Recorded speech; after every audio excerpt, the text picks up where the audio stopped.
عليكم ورحمة الله وبركاته. الحمد لله نحمده ونستعينه ونستغفره ونؤمن به ونتوكل عليه ونعوذ بالله من شرور أنفسنا ومن سيئات أعمالنا من يهده الله فلا مضل له ومن يضلله فلا هادي له ونشهد أن لا إله إلا الله وحده لا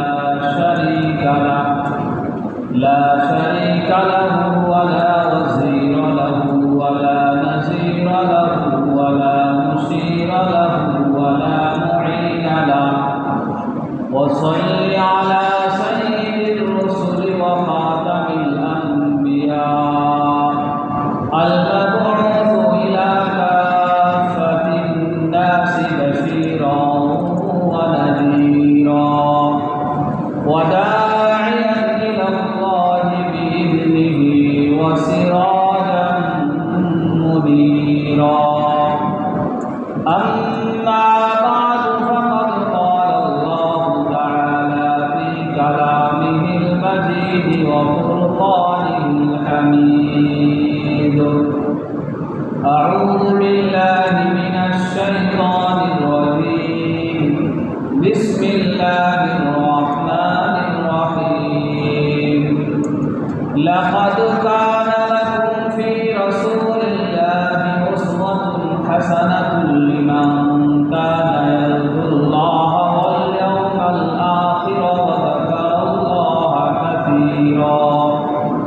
وقال تعالى في آية أخرى: قل إن كنتم تحبون الله فاتبعوني يحببكم الله ويغفر لكم ذنوبكم والله غفور رحيم. وقال رسول الله صلى الله عليه وسلم: لا يؤمن أحدكم حتى أكون أحب إليه من والده وولده والناس أجمعين. وقال رسول الله صلى الله عليه وسلم: لا يؤمن أحدكم حتى أكون أحب إليه من أهله وماله أو كما قال النبي صلى الله عليه وسلم. صدق الله مولانا العظيم وصدق رسوله النبي الكريم ونحن على ذلك من الشاهدين والشاكرين والحمد لله رب العالمين. সকলে দুরূদ ইব্রাহিম পড়ুন। اللهم صل على محمد وعلى آل محمد كما صليت على إبراهيم وعلى آل إبراهيم إنك حميد مجيد. محبতের সাথে জুড়ে محبতের সাথে জুড়ে اللهم بارك على محمد وعلى آل محمد كما باركت على إبراهيم وعلى آل إبراهيم إنك حميد مجيد. মহান রব্বুল আলামিনের দরবারে অসংখ্য অগণিত শুকরিয়া, যে মহান রব্বুল আলামিন আমাদেরকে সুস্থতার নিয়ামত দিয়ে তার ঘরে তার ইবাদতের জন্য দুনিয়াবি সমস্ত কাজ থেকে মুক্ত করে আসার বসার তৌফিক দান করেছেন। এই জন্য সকলেই অন্তরের অন্তঃস্থল থেকে প্রাণ খুলে মনকে উজাড় করে কালিমাতুল শুকর আদায় করি আলহামদুলিল্লাহ। আজকে আমি আপনাদের সম্মুখে সূরাতুল আহজাবের 21 নম্বর আয়াত তেলাওয়াত করেছি। সাথে আরেকটি আয়াত তেলাওয়াত করেছি। রাসূলুল্লাহ সাল্লাল্লাহু আলাইহি ওয়াসাল্লামের অসংখ্য অগণিত হাদিস থেকে বুখারী শরীফের কিতাবুল ঈমানের 15 নম্বর হাদিস, সাথে আরেকটা হাদিস আপনাদের সম্মুখে আমি তেলাওয়াত করেছি। আল্লাহ তাআলা তৌফিক হলে এই আয়াতদ্বয় এবং হাদিসদ্বয়কে সামনে রেখে আপনাদের সামনে কিছু বলার চেষ্টা করবে। ওমা তাওফীকি ইল্লা বিল্লাহ। আমরা যেই মাসে বর্তমানে পদার্পণ করেছি, যেই মাসে আমরা উপনীত হয়েছি 1447 হিজরির রবিউল মাস। আজকে 47 হিজরির রবিউল মাসে, রবিউল আউয়াল মাসের 5 তারিখ। কয় তারিখ? এই মাসটা হলো একটি ঐতিহাসিক মাস। কি মাস? একটি ঐতিহাসিক মাস। এই মাসে আসলেই ইমানদার মুসলমানদের মনের মধ্যে একটা নতুন করে একটা আনন্দ আসে, নতুন করে এক ধরনের আনন্দ উপভোগ আমরা করি মুসলমানরা।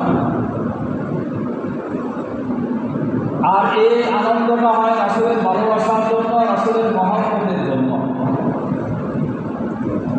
রাসূলের মহব্বত শুধু রবিউল আউয়াল মাস এটা নয়, আমরা রাসূলকে ভালোবাসি প্রতিটি সেকেন্ডে, প্রতিটি মুহূর্তে, প্রতি মিনিটে, প্রতিদিন, প্রতি সপ্তাহে, প্রতি মাসে, প্রতি বছর। অর্থাৎ আমরা আমাদের বুঝবান হওয়ার পর থেকে মৃত্যু পর্যন্ত এক মুহূর্তের জন্য রাসূলের ভালোবাসা থেকে আমরা বিরত থাকি না। এটাই ভালোবাসা। কিন্তু এই মাস মিলতে একটা ঐতিহাসিক মাস। নতুন করে সারা বিশ্বে এই মাসে রাসূল সাল্লাল্লাহু আলাইহি ওয়াসাল্লামের জীবনী বেশি পরিমাণ আলোচনা হয়। রাসূল সাল্লাল্লাহু আলাইহি ওয়াসাল্লামের জন্ম থেকে নিয়ে মৃত্যু পর্যন্ত রাসূলের যেই বিষয়টাই নিয়ে আলোচনা করা হোক না কেন, ঘন্টার ঘন্টা আলোচনা করা যাবে, দিনকে দিন আলোচনা করা যাবে, কিন্তু রাসূলুল্লাহ সাল্লাল্লাহু আলাইহি ওয়াসাল্লামের আলোচনা শেষ হবে না, শেষ হওয়ার না। তো রাসূলুল্লাহ সাল্লাল্লাহু আলাইহি ওয়াসাল্লাম এই রবিউল আউয়াল মাসে জন্মগ্রহণ করেছেন। রাসূলুল্লাহ সাল্লাল্লাহু আলাইহি ওয়াসাল্লাম এই রবিউল আউয়াল মাসে ইন্তেকাল করেছেন। রাসূলের আগমনও এই রবিউল আউয়াল মাসে, রাসূলের ওয়াফাত ইন্তেকালও এই রবিউল আউয়াল মাসে। রাসূলুল্লাহ সাল্লাল্লাহু আলাইহি ওয়াসাল্লামের জন্ম হয়েছে রবিউল আউয়াল মাসের সোমবার সূর্য সাদিকের সময়, আর রাসূলুল্লাহ সাল্লাল্লাহু আলাইহি ওয়াসাল্লাম ইন্তেকালও করেছেন রবিউল আউয়াল মাসের সোমবার দিন। তো এই যে আমরা ভালোবাসি, আমাদের এক শ্রেণীর মুসলমান এই ভালোবাসাকে পুঁজি করে, রাসূলের এই মহব্বতকে পুঁজি করে সমাজের আনাচে কানাচে, সমাজের রন্ধে রন্ধে, শহরের গলিতে গলিতে, বিভিন্ন জায়গায় ধর্মের নামে, ইসলামের নামে, ইবাদতের নামে, মহব্বতের ভালোবাসার দাবি করে সারা কিছু কুসংস্কার, কিছু বিদাত, কিছু অন্যায় কাজ তারা ইতিমধ্যে চালু করেছে, যেগুলো সত্যিকারার্থে খুবই নিন্দনীয় এবং এগুলো বর্জনীয়। তো আমি আপনাদের সম্মুখে তাদের এই কিছু কুসংস্কারের কথা, তাদের কিছু বিদাতের কথা আমি ইনশাআল্লাহ আলোচনা করার চেষ্টা করব। বাকি কথা হল, রাসূলুল্লাহ সাল্লাল্লাহু আলাইহি ওয়াসাল্লাম কোন দিন জন্মগ্রহণ করেন? ঐতিহাসিকরা লেখেন, ইতিহাসবিদরা লেখেন রাসূলুল্লাহ সাল্লাল্লাহু আলাইহি ওয়াসাল্লাম রবিউল আউয়াল মাসের 2 তারিখে জন্মগ্রহণ করেন, কোনো কোনো রেওয়ায়াতে পাওয়া যায় 8 তারিখে জন্মগ্রহণ করেন, কোনো কোনো রেওয়ায়াতে পাওয়া যায় 9 তারিখে জন্মগ্রহণ করেন, কোনো কোনো রেওয়ায়াতে আসে 12 তারিখে জন্মগ্রহণ করেন। তবে সবগুলো মতামতকে একসাথে করলে, আলোচনা করলে, গবেষণা করলে বোঝা যায় সবচেয়ে মশহুর কৌল হলো, রেওয়ায়াত হলো 12ই রবিউল আউয়াল মাসে রাসূলুল্লাহ সাল্লাল্লাহু আলাইহি ওয়াসাল্লাম এই পৃথিবীতে আগমন করেন। মশহুর, সহিহ না, প্রসিদ্ধ। রাসূলুল্লাহ সাল্লাল্লাহু আলাইহি ওয়াসাল্লাম 12ই রবিউল আউয়ালে ইন্তেকাল করেছেন। সকল উম্মত এই কথার মধ্যে ইজমা, ঐক্যমত, এটার মধ্যে কি নাই, কোনো সন্দেহ নাই। এখন আসেন, রাসূলুল্লাহ সাল্লাল্লাহু আলাইহি ওয়াসাল্লাম আমাদের জন্য আল্লাহ পাক কেন পাঠাইলেন? রাসূলের আগমন কেন হলো? রাসূল কি উদ্দেশ্যে এই পৃথিবীতে আগমন করলেন? এইটা হলো আলোচনার বিষয়। এই রাসূলের জীবনী আলোচনা করে রাসূলের আলোচনা বোঝা এবং নিজের জীবনে এগুলা বাস্তবায়ন করা, রাসূলের জীবনী শোনা, রাসূলের জীবনী পড়া, রাসূলের জীবনী পড়ানো, রাসূলের জীবনী শোনানো, একটাই মাকসাদ, রাসূলের জিন্দেগি যেন আমার আপনার জিন্দেগিতে এটা বাস্তবায়ন। তো রাসূলুল্লাহ সাল্লাল্লাহু আলাইহি ওয়াসাল্লাম যখন জন্মগ্রহণ করলেন, এই জন্মগ্রহণটাই ছিল এই পৃথিবীবাসীর জন্য মঙ্গলকর, কল্যাণকর, এই পৃথিবীবাসীর সৌভাগ্য, পৃথিবীর সৌভাগ্য, পৃথিবীওয়ালাদের সৌভাগ্য। রাসূলুল্লাহ সাল্লাল্লাহু আলাইহি ওয়াসাল্লাম এই পৃথিবীতে আসার পর রাসূলের আলোকে আলোকিত করেছেন মানব, সমগ্র মানব জাতিকে। আপনারা সকলে জানেন রাসূলুল্লাহ সাল্লাল্লাহু আলাইহি ওয়াসাল্লামের আগমনের পূর্ববর্তী যে সময়টা ছিল জাহিলিয়াতের যুগ, আইয়ামে জাহিলিয়াত, এবং তৎকালীন সময়ে সৌদি আরবের পূর্ব নাম ছিল জাজিরাতুল আরব। কি নাম ছিল? জাজিরাতুল আরব। রাসূলুল্লাহ সাল্লাল্লাহু আলাইহি ওয়াসাল্লাম এমন একটা সময় আগমন করেছেন যে সময়টার মধ্যে সমাজ, রাষ্ট্র ব্যবস্থা এমন ছিল যে অন্যায়কে তারা অন্যায় মনে করত না। খুন খারাপি থেকে শুরু করে চুরি, রাহাজানি, ডাকাতি, বদমাশি থেকে শুরু করে এমন কোনো অপকর্ম নাই যে অপকর্ম এই জাজিরাতুল আরবের মধ্যে হইত না। আর জিনা ব্যভিচার এটা তাদের কাছে কোনো ব্যাপারে ছিল না। এমন একটা মুহূর্তে আমাদের মুহাম্মদের নবী, মুহাম্মদে আরবি, সর্বকালের সর্বশ্রেষ্ঠ সর্বশেষ নবী, বিশ্ব নবী মুহাম্মদুর রাসূলুল্লাহ সাল্লাল্লাহু আলাইহি ওয়াসাল্লাম আগমন করেন। আগমন করার সময় ঘটল কি? ইতিহাস বিজ্ঞান দেখেন, ঐতিহাসিকভাবে লিপিবদ্ধ আছে, পড়বেন, অনলাইনে গুগলে সার্চ দিলেও পাওয়া যাবে। বহুত লম্বা চূড়া ঘটনা এক একটা, সংক্ষেপে 2 মিনিটের মধ্যে আমি কিছু বলব। পারস্যের যে রাজপ্রাসাদ ছিল, এই পারস্যের সম্রাটের রাজপ্রাসাদ অনেক শক্তিশালীভাবে সাজানো গুছানো। আল্লাহর নবীর আগমনের দিন, আগমনের মুহূর্তে সেই ভূমিকম্পের মতো রাজপ্রাসাদ কেঁপে উঠল। সুবহানাল্লাহ। এমনকি কোনো কোনো বর্ণনায় আছে 14টা ইট খুলে পড়েছিল। কয়টা ইট? এখন রাজা বাদশাহ প্রজাসহ সবার মধ্যে একটা আলোচনা শুরু হয়ে গেল, হইল কি? এমন মজবুত জিনিস, এটা তো উপরে যাওয়ার কথা না। আরে এখন সবাই আমরা এখানে বসা, আলহামদুলিল্লাহ সব কিছু মজবুত না আমাদের ধারণা অনুযায়ী। এখন এখান থেকে যদি কয়েকটা ইট খুলে পড়ে যায়, কোনো ফাটা নাই, চুল ছাড়া কিছু নাই, তাহলে সবার মনের মধ্যে একটা প্রশ্ন আসবে কিনা যে অলৌকিক কিছু একটা ঘটছে। ঠিক তো ধরো অনেক গবেষণার পর তাদের সময় যে জ্যোতিষী ছিল গণক,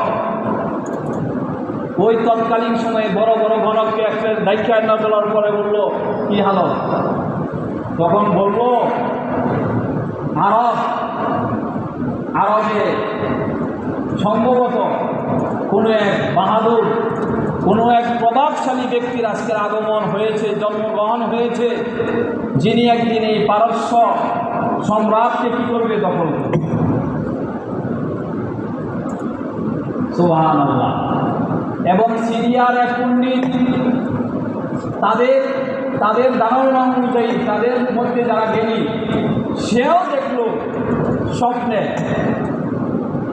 যে আরব থেকে উটের বাহিনী নিয়ে, ঘোড়ার বাহিনী নিয়ে একদল আরব উপসাগর পাড়ি দিয়ে এই পারস্যের সম্রাট আইসা কি করতেছে, দখল করতেছে।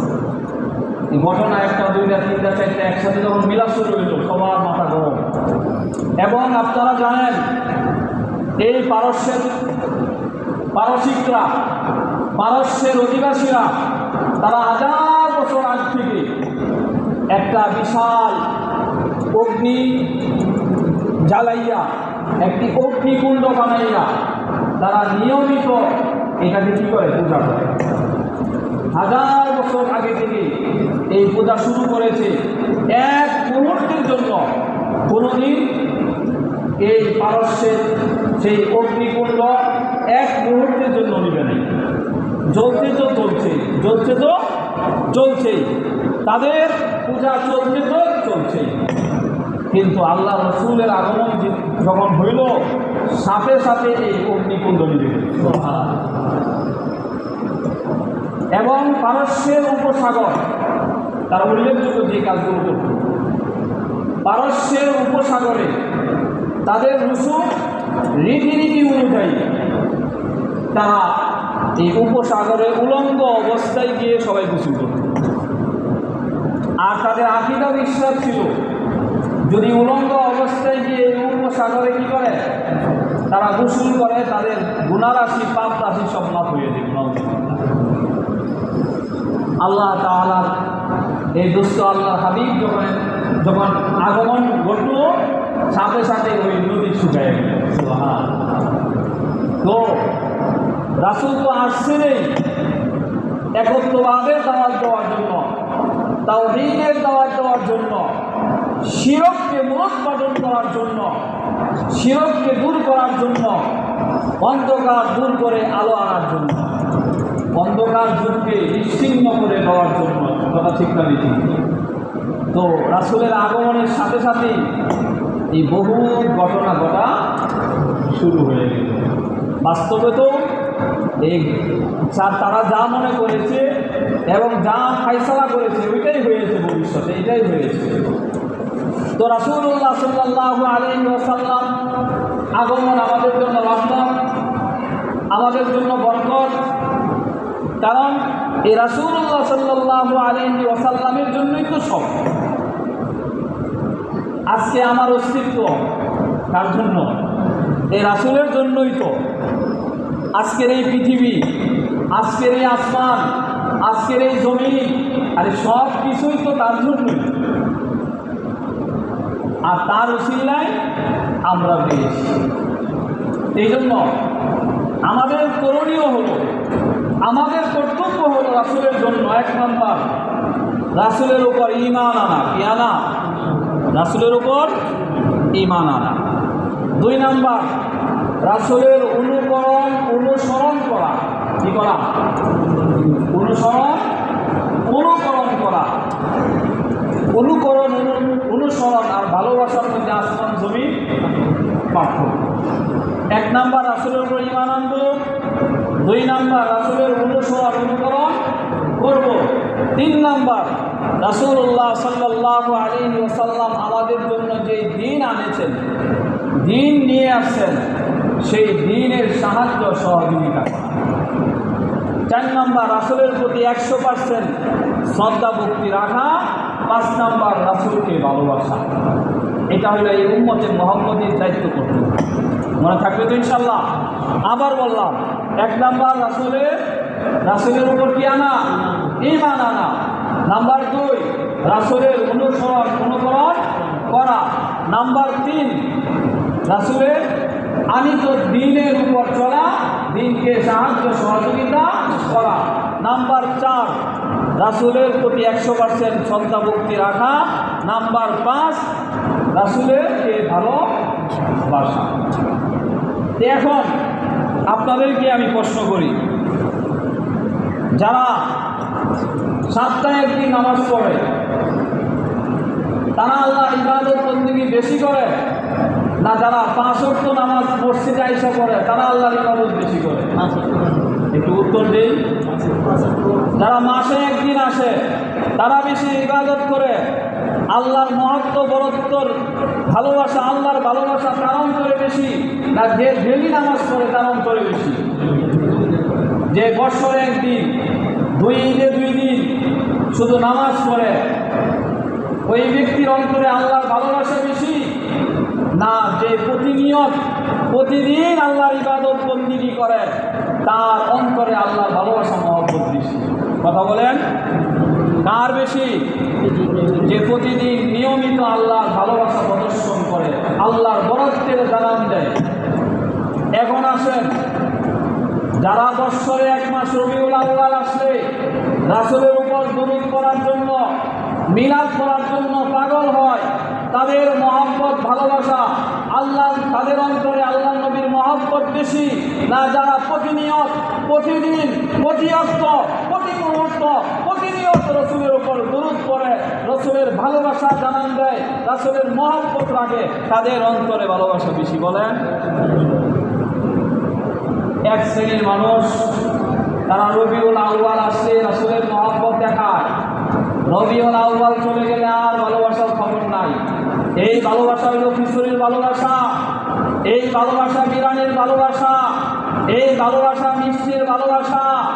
এটা আক্ষরিক অর্থে অন্তরের ভালোবাসা নয়। অন্তরের ভালোবাসা তো এইটাই, যারা প্রতিদিন ফজরের পরে 6 তাসবিহ পড়ে, 6 তাসবিহর মধ্যে 100 বার সাল্লাল্লাহু আলাইহি ওয়াসাল্লাম, সকালবেলা 100 বার দুরূদ পড়ে, আবার সন্ধ্যার পরে বিকালবেলা 100 বার দুরূদ পড়ে। যেই ব্যক্তির দুরূদ প্রতিদিন সকালে 100, প্রতিদিন বিকালে 100, এই ব্যক্তির মহব্বত বেশি, না শুধু 12ই রবিউল আউয়ালে 10 বার 20 বার সাল্লাল্লাহু পড়লে তার মহব্বত বেশি? বলেন। আরে আপনাদের যুক্তি কি বলে? কার মহব্বত বেশি? যে সকাল বিকাল পরে তার মহব্বত বেশি, রাইট? যে ব্যক্তি 5 ওয়াক্ত নামাজ পড়ে রাসূলের ভালোবাসা তার অন্তরে বেশি, না যে রবিউল আউয়াল আসলে মিলাদের নামে, জুলুসের নামে ঈদে মিলাদুন নবী পালন করে, অলিতে গলিতে লাল ছালু করে, গলিতে মিটিং মিছিল করে, তাদের ভালোবাসা বেশি? আপনার যুক্তি কি বলে? যে ব্যক্তি নামাজ পড়ে প্রতি অর্থে, প্রতি বৈঠকে তাশাহুদ পড়ে না, আসসালামু আলাইকা আইয়ুহান নাবিয়্যু ওয়া রাহমাতুল্লাহি ওয়া বারাকাতুহু, কাকে সালাম দেই? আরে আল্লাহ দিয়া দিছে, আল্লাহ তো আমার নবীর হুকুম করবা না, যাইবা কই? আমার নবীকে সালাম দিবা না, যাইবা কই? রাস্তা আছে? তারপরে দুরূদ শরীফ আছে না নাই? দরুদ ইব্রাহিম আমরা পড়ি না? বুখারী শরীফের মধ্যে আসছে, ইয়া আইয়ুহাল্লাযীনা আমানু সাল্লু আলাইহি ওয়া সাল্লিমু তাসলিমা। আরে আল্লাহর নির্দেশ, আল্লাহকে আমিও পড়ি, আর তুমিও আমার নবীর উপর দরুদ করো, সালাম করো। সুবহানাল্লাহ বললা। আরে দরুদ সালাম কার নির্দেশ? আল্লাহর নির্দেশ। আমরা করবো না, করবো কি? যারা রবিউল আউয়াল কেন্দ্রিক, শুধু জন্মদিন কেন্দ্রিক, মাস কেন্দ্রিক ভালোবাসা প্রকাশ করে, এটা একটাই ভালোবাসা, বিলাপের ভালোবাসা, দ্বিতীয় কোনো ভালোবাসা নয়, ভণ্ডামি ছাড়া আর কিছু না।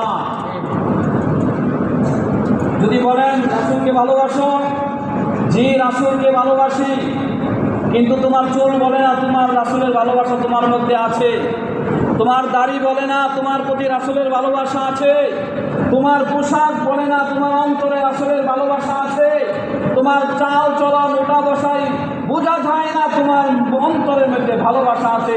তুমি ভালোবাসার নামে বন্ধ দাবিদার ভালোবাসা।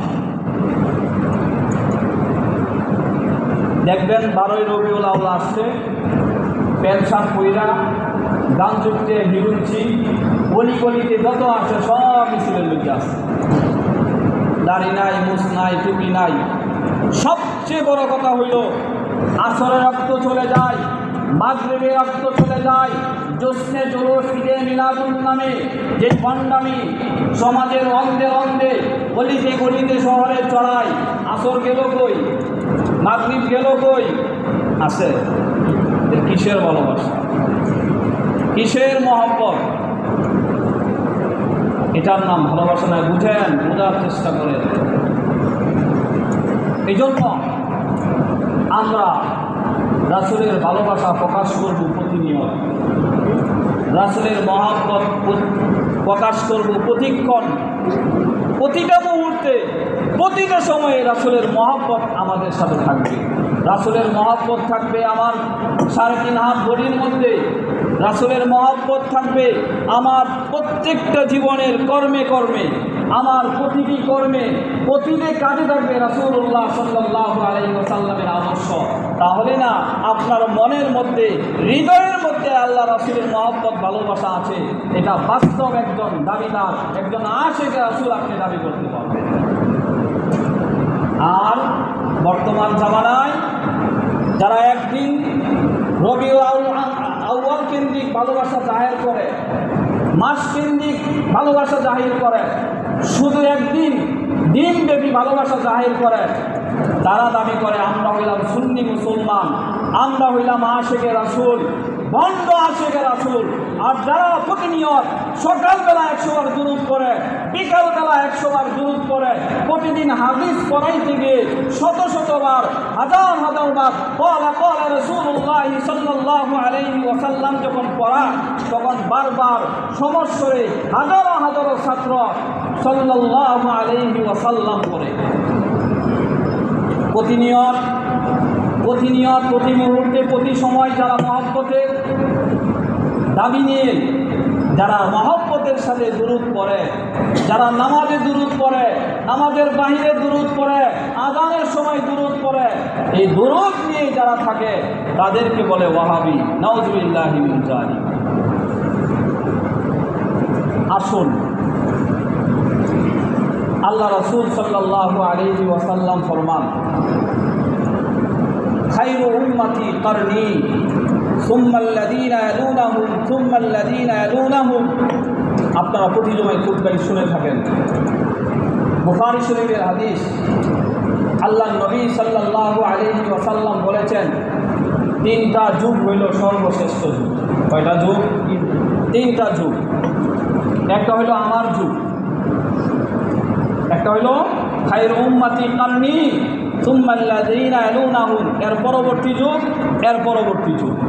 এটা হইল সর্বশ্রেষ্ঠ যুগ। এখন আসেন রাসূলুল্লাহ সাল্লাল্লাহু আলাইহি ওয়াসাল্লামের যুগে এই জোসনে জুলুসে ঈদে মিলাদুন নবীর নামে কোনো প্রোগ্রাম, কোনো অনুষ্ঠান, কোনো আলোচনা কোথাও পৃথিবীর কেউ দেখাইতে পারবে না হয়েছে। এই রাসূলের সাহাবায়ে কেরামের মধ্যে খোলাফায়ে রাশিদিন, ওনাদের যুগ ছিল 40 বছর। কয় বছর? রাসূলের ইন্তেকালের পর খোলাফায়ে রাশিদিন, স্বর্ণালী যুগ, সোনালী যুগ যেটাকে আমরা বলি, এই হযরতে আবু বকর, হযরতে ওমর, হযরতে উসমান, হযরতে আলী, এই যে জামানাটা ছিল, এই জামানাকে বলা হয় খোলাফায়ে রাশিদিনদের যুগ। এটা ছিল 40 বছর। কয় বছর?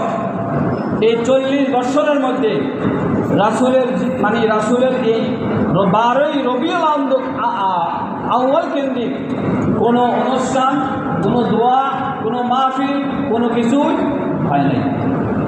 দ্বিতীয়ত, সাহাবায়ে কেরামের যুগ ছিল রাসূলের ইন্তেকালের পর 100 বছর। কত বছর? 100 বছর। 100 বছরের ইতিহাসে নাই। তারপরে আসেন 220 হিজরি পর্যন্ত, রাসূলের ইন্তেকালের 220 পর্যন্ত তাবেঈন, তাবেঈনদের যুগ। মূল কথা হলো রাসূল যে বললেন সর্বশ্রেষ্ঠ যুগ হইল 3টা যুগ। এই 3টা যুগ, 3টা হলো রাসূলের ইন্তেকালের 220 বছর পর্যন্ত গেছে। এই 3টা যুগ কত বছর পর্যন্ত চলছে? 220 বছর পর্যন্ত। এই যে তাবেঈনদের যুগ। এই জামানার মধ্যে এই প্রচলিত জশ্নে জুলুস ঈদে মিলাদুন নবীর কোনো অনুষ্ঠান অনুষ্ঠিত হয় নাই।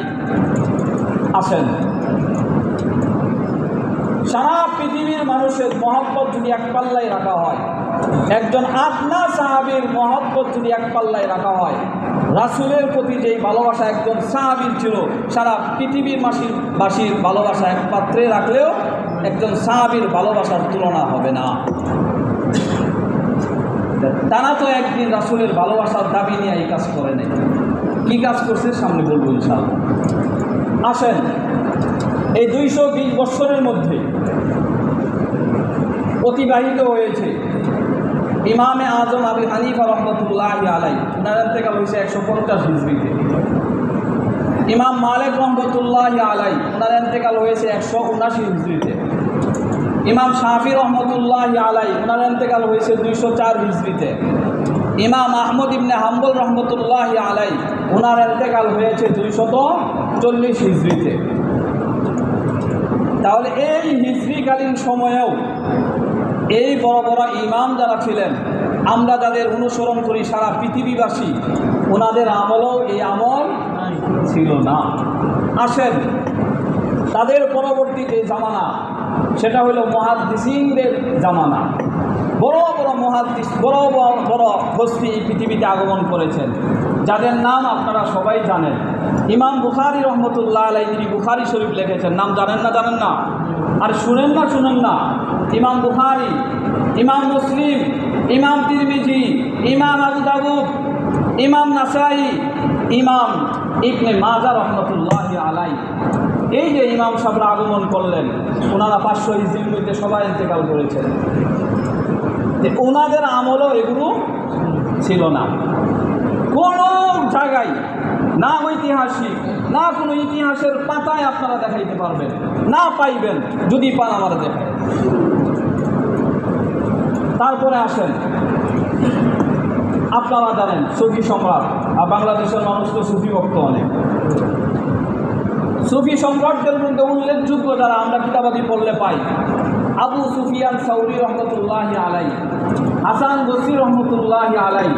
ওনাদের জীবন্তকালে ওনাদের জীবনীতেও এগুলো নাই। তারপরে আসেন, যিনি দার্শনিক শাস্ত্রে অভিজ্ঞ ছিলেন, সারা বিশ্বে বিখ্যাত দার্শনিক ছিলেন, ইমাম গাজ্জালী রহমতুল্লাহি আলাইহি, নাই, ওনার ইতিহাসেও নাই। তারপরে আপনারা এক বাক্যে যাদের নাম আমরা সবাই জানি, পীর জগতে বা সুফি সম্রাটদের জগতে, পীরে পীরানি, দস্তগীর, মাহবুবে সুবহানি, কুতুবে রব্বানি, মহিউস সুন্নাহ, মহিউদ্দিন, পীরে কামেল, আব্দুল কাদের জিলানী রহমতুল্লাহি আলাইহি, ওনারও যুগ ওই সময়। তারপরে খাজা মঈনুদ্দিন চিশতি রহমতুল্লাহি আলাইহি, জুনাইদ বুগদাদি রহমতুল্লাহি আলাইহি। ওই ওনাদের সময়টাই অতিবাহিত হয়ে গেল, 600 বছর হয়ে গেল। ওই কোনো একটা ইতিহাস, কোনো একটা অনুষ্ঠানের আলোচনা এই পৃথিবীর কোনো মানচিত্রে নাই। আসেন, এই জশ্নে জুলুস ঈদে মিলাদুন নবীটা আসলো বুদ্ধি। এটা আসলো 604 হিজরিতে। কত হিজরি? 604 হিজরি। ইরাকের আওতাধীন মুসেল শহরের বাদশাহ মুজাফফর ইবনে আবু সাঈদ কাউকুরি, মুজাফফর ইবনে আবু সাঈদ কাউকুরি, ওই ভদ্রলোক কী করলো, অনেক টাকা পয়সা ছিল, অনেক টাকা পয়সা অপচয় করতো। ঈসা নবীর উম্মতেরা এই করে সেই করে, সে কী করলো, মনের মধ্যে যা আসছে ওইটা বাস্তবায়ন করলো, শুরু করে দিল। এই রাসূলের জন্ম জন্ম তারিখ পালন করা শুরু করেছে। এটা আস্তে আস্তে সারা পৃথিবীবাসী খায় নাই, কিন্তু এই উপমহাদেশে খাইছে। সর্বশেষ লম্বা চড়া ইতিহাস মাঝখানে সর্বশেষ আসছে পাকিস্তানে। কোথায়? পাকিস্তানে। তাহের শাহ নাম শুনছেন না? তাহের শাহ দেখবেন রবিউল আউয়াল আসলেই বাংলাদেশে চলে আসে। ওই দেশে খাওয়া নাই, ওই চলে আসে বাংলাদেশে চলে আসে। এই জুসনে জুলুস ঈদে মিলাদুন্নবী একটা বিশাল গাড়ি সাজাইয়া ফুল দিয়া মনে করেন ফুল পাওয়ারি একবারে একটা কিছু পেরা ফেলা। আপনারা তো ভিডিও দেখছেন বহু। এই তাহের শাহ শুধু বাংলাদেশে আইসা একটা জনগোষ্ঠীকে, এদেশের সরলমনা মুসলমানদেরকে ছলে বলে কলা কৌশলে তাদের অনুসারী বানাইয়া কিছু টাকা পয়সা হাতিয়ে নেওয়া যায়, শুধু এতটুকুই বাংলাদেশে আইসা করে। কিন্তু এই যে অনুষ্ঠান চলাকালীন সময়ে না নামাজের দাবদারি আছে, না কোনো সুন্নতের আলোচনা আছে, না কোনো আদর্শের আলোচনা আছে। এগুলো আলোচনা না করে শুধু ঘোরাঘুরি করে, মিটিং মিছিল কইরা, একটা প্রদর্শন কইরা, আনন্দ উদযাপন কইরা শেষ। এই কি রাসূলের আদর্শ? এই জন্যই কি রাসূলুল্লাহ সাল্লাল্লাহু আলাইহি ওয়াসাল্লাম দুনিয়াতে আগমন করেছেন? যদি এটা আমলীয় বিষয় হইতো তাহলে সাহাবায়ে কেরাম করতেন না? তাবিঈনরা করতেন না? তাবিঈনরা করতেন না? আইম্মায়ে মুজতাহিদিনরা করতেন না? পীর আউলিয়া ওনারা করতেন না? এই যে নামগুলা যেগুলো বললাম এগুলোই তো প্রসিদ্ধ। আমরা যাদের মাধ্যমে এখনো পর্যন্ত ইসলাম পাইলাম, দ্বীন পাইলাম, ইসলামের বুঝ পাইলাম, ইসলামের ধ্যান ধারণা পাইলাম, মাথার মধ্যে টুপি উঠলো, ইসলামের পোশাক উঠলো, যাদের কারণে আজকে আমরা 5 ওয়াক্ত নামাজ পড়ি, এই যেই নামগুলো বললাম এগুলাই তো এদের মাধ্যমেই তো। কিন্তু এই নাম ওনাদের মধ্যে তো পাইলাম না আমরা এই আদর্শ। তাহলে কি রাসূলুল্লাহ সাল্লাল্লাহু আলাইহি ওয়াসাল্লামকে সাহাবায়ে কেরাম প্রশ্ন করলেন, ইয়া রাসূলুল্লাহ, ইয়া হাবিবাল্লাহ, আজকে এই দিনে আপনি কেন রোজা রাখেন?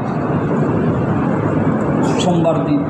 তখন রাসূল বলল, আমার জন্ম হয়েছে সোমবার দিন, আল্লাহর পক্ষ থেকে আমি নবুয়ত প্রাপ্ত হয়েওছি সোমবার দিন, এই জন্য আমি সোমবার দিন রোজা রাখি। অবন্ড দাবিদার যারা তোমরা আশিকে রাসূল দাবি করো, রাসূলের হাদিস খুলে দেখো, রাসূল বলছে জন্মদিন পালন করছে রাসূলের রোজা রাখা। প্রতি সোমবার রাসূল রোজা রাখতেন। রাসূলের জন্মদিন এই দিন, রাসূলের এই দিন নবুয়ত প্রাপ্ত হয়েছেন। তাহলে রাসূলের আদর্শ পাইলাম কি? রোজা রাখা। খায়া না খায়া? আর ওরা করে কি? খায়া আনন্দ ফুর্তি করে। হ্যাঁ, এই জন্য আমরা কি করতে পারি? এই দিন আমরা রোজা রাখতে পারি। কি করতে পারি? রাখবো তো ইনশাআল্লাহ। যদি রাসূলের মহব্বত দেখান, জরুরি কিছু না, এটা পালনীয় কিছু না। করলে সব হবে, না করলে কোনো গুনাহ হবে না। এখন আসেন, রাসূলুল্লাহ সাল্লাল্লাহু আলাইহি ওয়াসাল্লাম আমাদের সবার জন্য আদর্শ কিনা? একজন শিশু যদি চায় যে শিশুবেলা রাসূলের কি আদর্শ ছিল, সে রাসূলের আদর্শ খুঁজে পাবে। সে যদি চায় আমি একজন আদর্শবান শিশু হতে চাই, যে রাসূলের জীবনী থেকে সে এটা গ্রহণ করে সে আদর্শবান একজন শিশু হতে পারবে। একজন যুবক যদি মনে করে যে আমি একজন আদর্শবান যুবক হতে চাই, যিনি হিলফুল ফুজুলের সংগঠনের যুবকদের সর্দার ছিলেন, নবী মুহাম্মদে আরবি মুহাম্মদুর রাসূলুল্লাহ সাল্লাল্লাহু আলাইহি ওয়াসাল্লাম। দেখো রাসূলের কি আদর্শ ছিল, যৌবনকাল রাসূল কেমনে অতিবাহিত করেছে, যুবকদেরকে কিভাবে নেতৃত্ব দিয়েছে, সমাজে কিভাবে নেতৃত্ব প্রদর্শন করেছে। দেখো, খুঁজো। আপনি একজন বুড়া মানুষ, রাসূলের বার্ধক্যকাল কিভাবে অতিবাহিত করেছে, আপনি আদর্শ খুঁজেন, পাবেন একজন আদর্শবান বৃদ্ধ হইতে। আপনি বাবা, রাসূল সাল্লাল্লাহু আলাইহি ওয়াসাল্লাম কেমন আদর্শবান বাবা ছিলেন, এই আদর্শবান বাবার ইতিহাস খুঁজেন, জীবনী পড়েন, আপনি একজন আদর্শবান বাবা হতে পারবেন। আপনি স্বামী হিসাবে একজন আদর্শবান স্বামী হতে চান, খুঁজেন রাসূলের জীবনী, রাসূলে কেমন আদর্শবান স্বামী ছিলেন। আপনি একজন উস্তাদ, রাসূল কেমন আদর্শ উস্তাদ ছিলেন, রাসূলের জীবনী খুঁজেন, জীবনী পড়েন, আপনি একজন আদর্শবান উস্তাদ হতে পারবেন। আপনি যদি কোন আপনি ব্যবসায়ী, রাসূল কেমন আদর্শবান ব্যবসা ছিলেন, রাসূলের ব্যবসায়িক জীবনে আপনি পড়েন, আপনি একজন আদর্শবান ব্যবসায়ী হতে পারেন। যদি বলেন যে রাসূল কেমন রাষ্ট্রপ্রধান ছিলেন, আপনি রাষ্ট্রপ্রধানের জীবনী রাসূলের পড়েন, আপনি একজন আদর্শবান রাষ্ট্রপ্রধান হতে পারবেন। অর্থাৎ যেই ব্যক্তি হন না কেন, আপনি যদি খুঁজেন আপনার মতো করে যে আমিও একজন আদর্শবান ব্যবসায়ী হতে চাই, আদর্শবান নেতা হইতে চাই, আদর্শবান বাবা হইতে চাই, আদর্শবান জামাই হইতে চাই, আদর্শবান সন্তান হইতে চাই, আদর্শবান ছাত্র হতে চাই, আদর্শবান উস্তাদ হতে চাই, আদর্শবান পরিচালক হইতে চাই, আদর্শবান রাষ্ট্রপ্রধান হতে চাই, রাসূলুল্লাহ সাল্লাল্লাহু আলাইহি ওয়াসাল্লামের সব জীবনী আপনি অধ্যয়ন করেন, মোতালা করেন, পাইবেন সেখানে।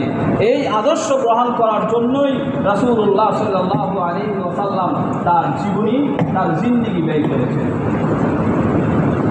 এই জন্য আমরা কি পারবো না সবাই রাসূলুল্লাহ সাল্লাল্লাহু আলাইহি ওয়াসাল্লামের আদর্শ গ্রহণ করতে? পারবো ইনশাআল্লাহ সবাই। শুধু মনে মনে মহব্বত করব, শুধু মুখে মহব্বত করব, শুধু মুখে মহব্বত করলে চলবে না যুবক।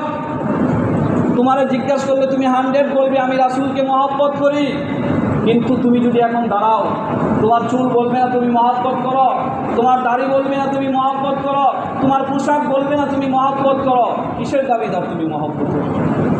এই পোশাক দিয়ে রাসূলের দরবারে কেমনে তুমি হাজিরা দিবে? রাসূলের সামনে কেমনে দাঁড়াবে তুমি? এই জন্য আপনারা শুধু বলবেন যে একটা ভালো জিনিস, না ভালো জিনিস করা যাবে না, সময় তো অল্প, সময় অল্প, বিস্তারিত আলোচনা না করলে ভুল বুঝবেন, এই জন্য ওইদিকে আর যাচ্ছি না। ভালো জিনিস কোনটা আর কোনটা ভালো জিনিস না, এটা বোঝার জন্য লেখাপড়া করার দরকার। লেখাপড়া করে আপনি শিখবেন, জানবেন, কোনো আপত্তি নাই।